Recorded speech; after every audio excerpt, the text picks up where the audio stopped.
حضرت شیخ بایزید رحمۃ اللہ تعالی علیہ لکھا ہے کہ حضرت نہ اپنے مریدوں کے ساتھ نماز پڑھنے جا رہے تھے تو گلی تنگ تھی تو اس جانب سے نہ کتا بھی آ گیا. تو ظاہر ہے اگر تلقین آئی غیب سے کوئی دل میں خیال تو آیا ہوگا نا, تو حضرت نے نا اپنے کپڑوں کو بڑا سمیٹا اور سائڈ پہ ہو گئے کہ کتا گزر جائے کہیں میرے کپڑوں سے لگ ہی نہ جائے یہ. تو پھر یہ تلقین آئی غیب سے, وہ جو کتا ہے نا وہ بول اٹھا, عرض کرتا ہے بایزید کیوں مجھ سے اتنی نفرت کر رہے ہو؟ آپ نے فرمایا تو نجس ہے, میں نماز پڑھنے جا رہا ہوں, میرے کپڑے خراب کر دے گا, میں تو اس لیے پیچھے ہٹا ہوں. تو کتا آگے سے کہتا ہے حضرت اگر میں گیلا ہوں تو پھر نجس ہوں, پھر ناپاک ہوں, اگر خشک ہوں تو پھر تو میں ناپاک ہی نہیں, اگر آپ کے کپڑوں سے لگ بھی گیا تو کچھ نہیں ہوگا, اگر گیلا ہوں تو لگ گیا تو پھر آپ کے کپڑے ناپاک کروں گا. لیکن پھر بھی میری ناپاکی ایسی ناپاکی ہے کہ 3 بار کا جو پانی ہے وہ اس ناپاکی کو دور کر دے گا.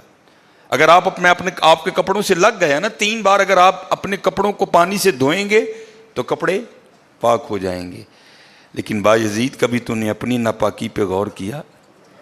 میری ناپاکی تو وہ ہے جس کو 3 پانی دور کر دیتے ہیں, لیکن تیری ناپاکی تو وہ ہے جس کو 7 سمندروں کا پانی بھی نہیں دھو سکتا. جا کے پہلے اپنی ناپاکی دور کر.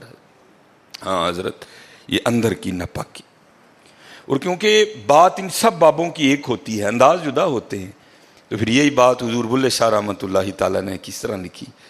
آپ فرماتے ہیں پھلاں دا تو عطر بنا, پھلاں دا تو عطر بنا, عطر دا پھر تو کڈ دریا, دریا وچ پھر تو ڈبکیاں لا. ذرا بات کی گہرائی تک جانا. حالا عطر کیا ہے؟ تھوڑا سا شیشی پہ لے کے اپنی ہتھیلی پہ لگایا, اس طرح کر کے جسم پہ لگا دیا, جہاں سے گزرو گے وہاں سے بھی پتا چلے گا اس بندے نے عطر لگایا ہے. اگر تھوڑی امپورٹڈ شیشی ہے تھوڑا سا خود پہ سپرے کر لو, جہاں سے گزرو گے وہاں سے بھی پتا چلے گا کہ اس نے عطر لگایا. عطر تو اتنا سا بھی ہو تو وہ بو کو دور کر دیتا ہے, ختم کر دیتا ہے وہ. لیکن کتنا گہرا مصرع ہے, پھلاں دا تو عطر بنا, عطر دا پھر تو کڈ دریا.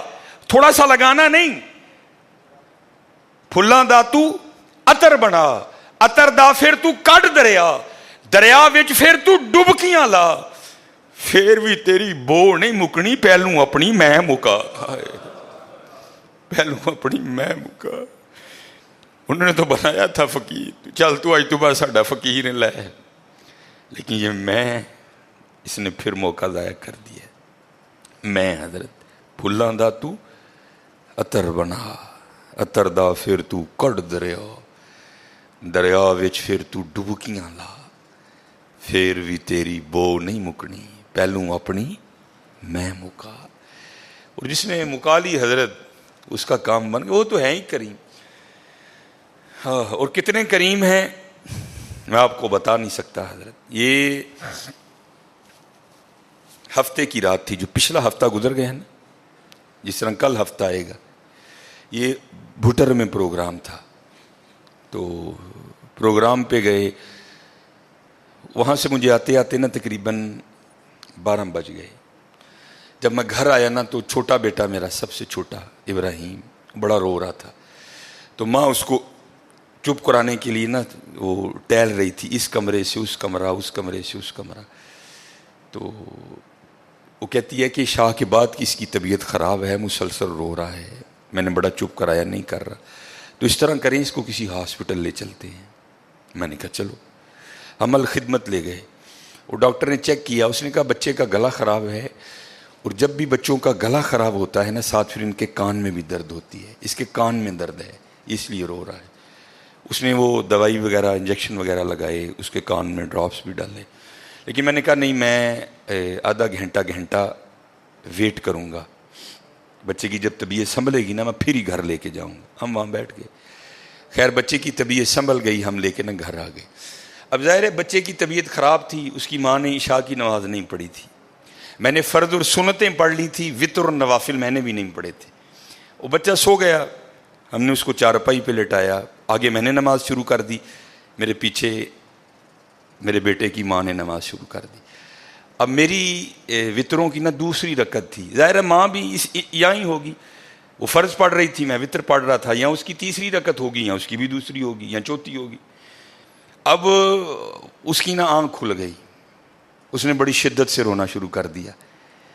تو ہر مسئلے کی روح سے آپ نماز توڑ سکتے ہیں، کیونکہ وہ چارپائی سے بس گرنے ہی والا تھا.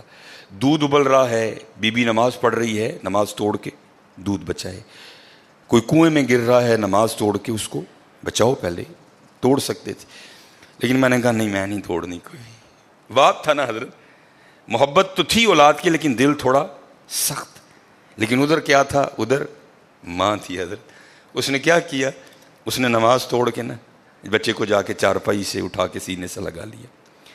اب میں نے وطروں کی تیسری رکعت پڑھی تو میں مصلی پہ بیٹھ کے نا میں رو پڑا.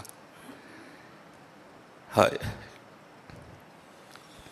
نبی علیہ السلام نے کیا فرمایا کہ اللہ جل شانہ بندے سے 70 ماؤں سے بڑھ کے پیار کرتا ہے. یار اگر ایک ماں کی محبت یہ ہے تو پھر اس کی محبت کیا ہوگی؟ اگر ایک ماں کی محبت یہ ہے کہ اس نے نماز توڑ کے بچے کو سینے سے لگا لیا، تو پھر تصور کرو حضرت، جو 70 ماؤں سے بڑھ کے پیار کرتا ہے اس کی محبت کیا ہوگی. لیکن بات پھر وہی ہے حضرت، ہم تو مائل با کرم ہیں، لیکن کیا ہم تو مائل با کرم ہیں، لیکن آگے سے کیا؟ جب یہ وہ بچہ تھا نا، میں نہیں تھی حضرت اس میں. وہ تو پوری شدت سے رو رہا تھا، مجھے بٹھاؤ، مجھے اٹھاؤ، مجھے بچاؤ، مجھے بچاؤ. شدت تھی نا حضرت، اس شدت نے ماں کو مجبور کر دیا کہ اس نے نماز توڑ کے بچے کو اٹھایا. یہاں بھی جب شدت آتی ہے نا حضرت، تو پھر دریائے رحمت ایسا جوش میں آتا ہے کہ بگڑی بن جاتی ہے. لیکن پھر کیا ہے؟ ہم تو مائل با کرم ہیں، کوئی سائل ہی نہیں.